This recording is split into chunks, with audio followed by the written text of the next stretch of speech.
Sa bahay ni na ate, one lazy Sunday. Sarap ng hangin, no? And I noticed, ang ganda talaga nitong bagong curtain ni ate.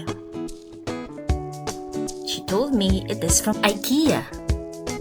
Diba? Very airy, very homey, very light. Look at the texture.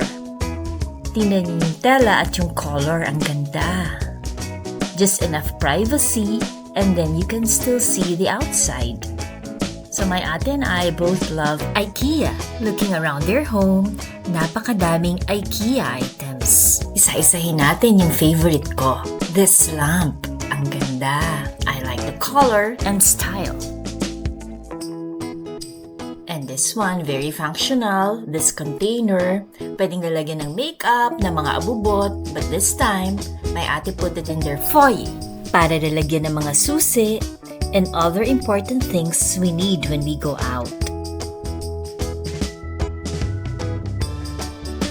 I have already spotted this candlestick set sa store, and I also like it. These small plants are also from Ikea, including this one.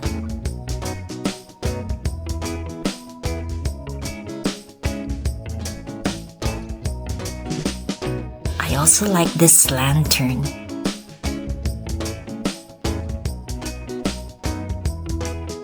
This display shelf.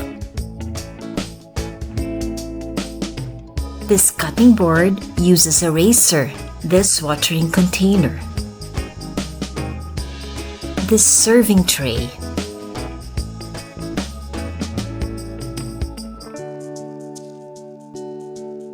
These curtains.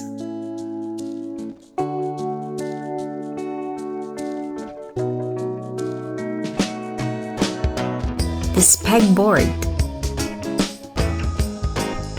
Oh, how we love Ikea. These are the 12 lovely home things from Ikea in my ate's house.